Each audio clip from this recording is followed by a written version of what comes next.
25 to 5 on 2CC. On Canberra Live with Leon Delaney. Money Matters with Luke Smith from Envision Financial. There you go, Mr. Luke Smith. You have your very own pre-recorded introduction. Oh, I have made it in life. Did you like that? I've made it. Yes, a lot of work and effort and blood and sweat and tears went into the creation of that. I'm over the moon. Money Matters with Luke Smith. There we go. Should have called the book that. Well, I don't think that's been done before, actually, hasn't it? I'm not Probably. sure. Can't be sure. Probably. Speaking of the book, we're very close to launch, aren't we? Well, I've just got hot off the press. They've printed that many of them that it's going to drop in stores now on the 20th. Okay, so they've kept printing. Still almost 3 weeks away, Yeah. but there you go. Yes. Your ultimate guide to financial planning, smart money strategy. Yes.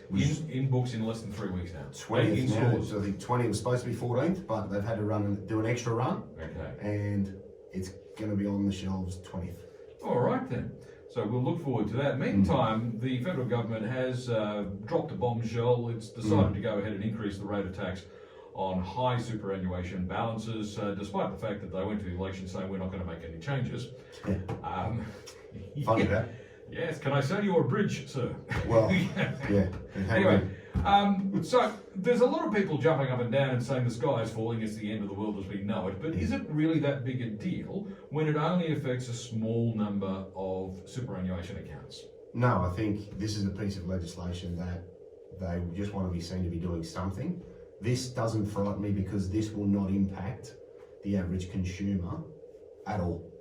So I say a normal family, a normal couple, to be affected by this, you would have to have more than $3 million in your member account of a self-managed super fund, for example, not $3 million in your fund. So a lot of fear because people go, oh, I've got over 3 million. This is going to get this. No, it's 3 million per person. So if you're over that level, then yes, there'll be some tax considerations that you will need to think about. You may withdraw money, and look, there'll be plenty of strategies we can come up with to get around it. But it will not impact 99.9995% of the population. So I just let it go through to the keeper and carry on. I think they will do far more to damage the quality of the superannuation environment if they have an opportunity by potentially taxing pensions and a raft of other measures that will be far more relevant to the broader community than this particular piece of legislation. Well, according to the government's own publicity, this change, the $3 million threshold, only affects 95% of people. So that leaves 5% who are very well off and probably don't need superannuation anyway. And look, if you've got $45 million in your super fund and you pay 30% tax instead of 15%, well, you're still getting a discount on your marginal rate by quite a substantial amount, aren't you? Exactly right. So, there will be plenty of strategies that people will be able to consider to try and mitigate this potential change. And again, if you've got that amount of money in your super fund, your lifestyle's not going to change. So let's sort of keep it in context. Indeed. Yeah. All right, today's topic is non-concessional contributions, how to get money into super fast. Now, we have spoken recently about concessional contributions. Yes, correct. Now we're talking about the ones that are non-concessional. That's right, and really we're touching on this because 30 June is fast approaching, believe it or not. Well, it's March already, summer's gone. We'll be through Easter in a heartbeat. Oh, I think yes. we get half of Easter off with holidays, don't we? Yeah, pretty much. So then we'll be in May and people will be thinking about their contribution. So everybody knows about the concessional limit that we've spoken about in the past, which is $27,500. This one is not as well known. And when I raise this with some people, they're quite surprised that there's another test, and they're the sort of words that they use. So a non-concessional contribution is simply taking money from a source and adding it to your superannuation fund and not claiming a tax deduction. So non-concessional, you can swap that for not deductible. Right. That language is interchangeable, and there is a different limit. So the deductible limit, $27,500. The non-concessional limit is $110,000 each financial year, or a lump sum of $330,000, but that will lock you out for a period of time because it's effectively 3 lots of 110. Yeah, so that 3 locks years you in out. one go. Yeah, so that locks you out for those 3 years, and then that resets, and provided you have room in your total super balance, then you can use that piece of strategy again and keep adding to superannuation. So this is really important for people that want to add to superannuation. There was a piece of legislation changed last year that allowed this type of contribution now right up to the age of 75 without the need to meet a work test. So that was a great change, because if you're downsizing from a very expensive home, you've sold another asset, you've inherited some money, you've won lotto, you want to get as much money into super as possible because it is concessionally taxed in retirement. So you can now make these types of contributions without having to undertake the work test, which was previously applicable after the age of 67.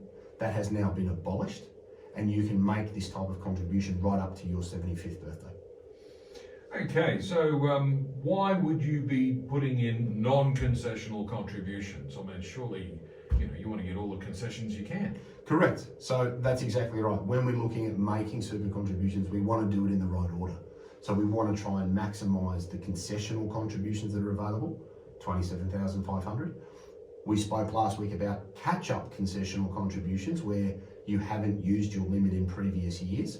You want to maximise those as well if they're available to you. And then you would move on to saying, right, I've got all this extra cash. How can I get that into superannuation? So you would add that money to superannuation to bolster the value from which you start a pension. You could use it to equalise some of your superannuation within a family or a couple. You could use it as part of a contribution strategy in conjunction with something like the downsizer legislation. Now, that allows you to sell your family home that you've owned for more than 10 years and put $300,000 per person into superannuation. Now, that piece of legislation is not impacted by the non-concessional limit of 110 or 330. So if you sold a whop and grab big house and bought a smaller home because you didn't like gardening and had $1 million left over, you could do 330 non-concessional, 300,000 downsizer per person.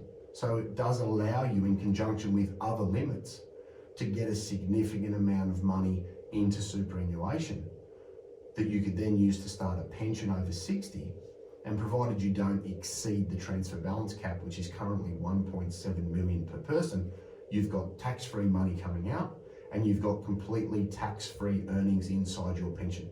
So super is a very, very tax-efficient way of holding your retirement capital, and making non-concessional contributions are a great way to bolster the capital base from which you take an income stream in retirement. Okay, so there's a lot to consider there, and it does seem to be a little bit complicated, but I think the takeout from that was get it in the right order, use up your tax deductible contributions first. Correct. So that you get the full benefit of those, and then move on to things like the downsizer and so forth. That's right, and also keep in mind that don't just assume that adding a non-concessional contribution to your existing fund to be the only way to do it. So here's something to think about for all the mums and dads out there. If you've got a superannuation fund that you've been adding to over your working life, the majority of that fund will have what's called a taxable component. And that means the money's come from a tax source, from your employer, from a concessional contribution. Now, if you have money that you want to add to super, you could put 110,000 or 330 in as a non-concessional contribution. Think about adding that to another fund. The reason I say that is this: money that goes in on the non-concessional side is tax-free coming out to adult children. The money that you have in superannuation that's come from deductions or from your employer superannuation guarantee, if that's treated as a taxable benefit, adult children pay 17% tax on your death. So if you keep two super funds going and you're using this non-concessional strategy in conjunction with downsizer, you're future-proofing what's almost a quasi-death tax and avoiding it by managing the tax profile of your super. Now, I know that's a little deep for a Friday afternoon, but all I'm raising here is don't just aimlessly throw non-concessional contributions into your existing super fund, because you could be actually causing a tax problem for the next generation. So whilst this is a great piece of legislation to use and a great way to get already taxed funds into super, think about where they're going, because if you think with the end in mind, you'll avoid tax that your children may incur should you predecease them unexpectedly. And having two funds is not necessarily a bad thing, because if you can save 17% tax on 100 grand times 3, that's a significant saving just by using the right fund to hold your money. So there's a little strategy tip for a Friday Arvo that just points out, don't just throw all your funds into one account, because you could be actually causing a tax problem for the next generation. Well, that's an interesting point, because for some time now we've all been encouraged to track down our stray, our rogue super accounts that we might have had from various different jobs and told to consolidate them all into the one place. Yep. But now you're saying, oh, it might not be a bad idea to have more than one account. Well, that's right. So if everything you're consolidating has that same taxed component status, so it's been generated by an employer or by you salary sacrificing, then combining all of those accounts with the same profile, that's fine. But if you're going to take money that's outside the superannuation environment and throw it in as a non-concessional contribution, think about separating those two components, because they have different tax profiles, and you could inadvertently be causing a tax problem for the next generation, which, whilst we don't have death tax in Australia, this is pretty much a death tax by stealth for taxable portions of your super. So if it's tax-free going in, it's tax-free coming out. If it's taxable going in, it's taxable coming out to non-dependent kids. So a non-concessional contribution falls under that tax-free status. So you need to think about where you're putting in the money to future-proof the next generation's tax costs. Why have they made superannuation so complicated, Luke? Well, we've got a simple super system according to the government, so... Well, no, I know they've done it deliberately so that people like you have jobs. Well, I wish it was simpler for me, believe me. I'd have a lot more here if it was, trust me. Yeah, okay. So today we're talking about non-concessional contributions, how to get money into super fast. And it's quite interesting that you can put in a very large sum of money very quickly, so long as you're not claiming the tax deduction. That's right. Now, I preface that by saying there are other limits you need to check. You need to check your total super balance, and you need to see what's happening in relation to the transfer balance cap. Because if you've already commenced, for example, a CSS, PSS, DFRDB or MSBS pension, you would have used up some or all of your transfer balance cap.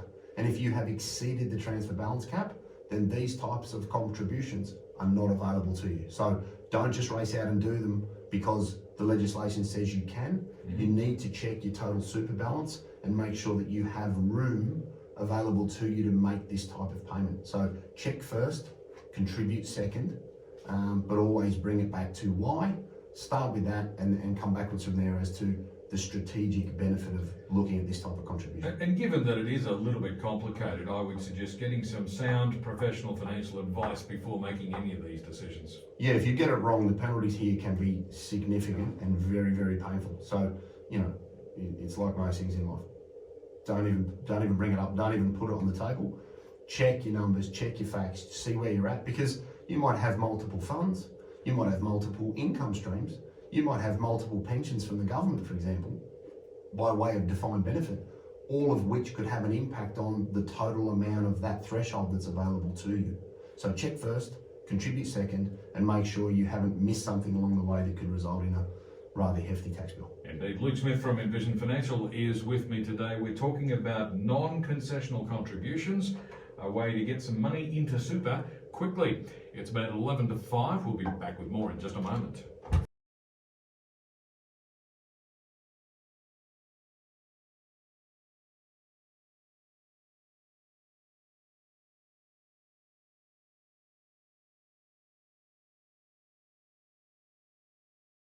Well, it's about 7 minutes to 5 now. Luke Smith from Envision Financial is with me in the studio. Today, we're talking about non-concessional contributions. So, Luke, what are the key things to remember when it comes to making a non-concessional contribution? Yeah, so the first thing is this limit is not associated with the deductible limit of 27,500. So it's completely separate to that. It has no bearing on it. A lot of people get confused or get concerned that, well, if I've done that one, does it soak up this one? They're two completely different tests. They're two completely different limits. And you can put in 110,000 or 330 in one go. So leading into 30 June, a strategy may be to put 110,000 in June, not trigger the bring forward rules, and then put in another 330,000 on the 1st of July. So as long as you do not go over 110,000, you have next year's limit that will reset. Yeah. So if you've got 120,000 you're thinking about putting in, I'd consider 110 this financial year and 20 in July. Then you've still got $90,000 for the rest of that year, and you haven't triggered that 3-year rule. So be strategic about when you make the contribution, and remember that you don't have to go over 110 because it'll reset on the 1st of July, which, as we said before the ad break, will be here in the blink of an eye. Check your total super balance. Make sure that you have room in your total super balance to be able to make this type of contribution, because if you've exceeded your transfer balance cap, then this type of contribution is not available to you. Think about where it goes. As we said before the ad break, adding this type of contribution to an existing super fund could have detrimental tax impact to the next generation. So consider putting it into another fund and keeping all of that fund tax-free forever, as opposed to muddling it up with your existing fund because they have different tax components. Use the non-concessional contribution to get money into super from the sale of an asset, from an inheritance, from a lotto win, from the sale of your family home.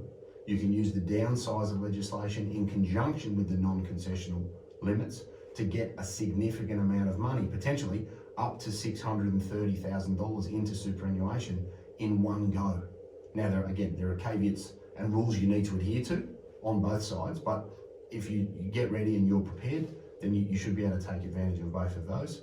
And also consider non-concessional contributions to equalise superannuation. So if your wife is over the transfer balance cap, and which means that she can't start a pension and pay no tax, you may take the money out and put it in your account, and then that one will be tax-free in her name. Or consider making a withdrawal of taxable components and putting the same money back in as a tax-free component to address that potential death tax liability that could occur if you were to predecease your children unexpectedly and you can't prepare for things.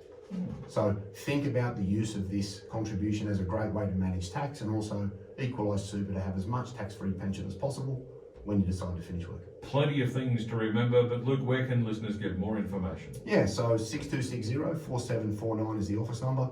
We've got envisionfinancial.com.au on the net. We've got the podcast, Strategy Stacker Luke Talks Money on iTunes and Spotify. We've got Envision Financial Canberra on YouTube, where we've got the show every week and the key takeouts. We've got the Strategy Stacker handle on TikTok. And as we said before the ad break, we've got Smart Money Strategy, your ultimate guide to financial planning, dropping on the 30th of March in bookstores. And you can pre-order that from Amazon and Booktopia. And in the ACT, it'll be held at Dimmicks, QBD, and Harry Harthog, as I say, from the 20th of March now. And there's a little something in there for everyone. That's the Smart Money Strategy. It's coming soon, 20th of March, in good bookstores or online. Luke, thanks very much. We'll see you next week. We'll catch you again next Friday, when once again Luke Smith from Envision Financial will join me in the studio to talk money matters. News is next.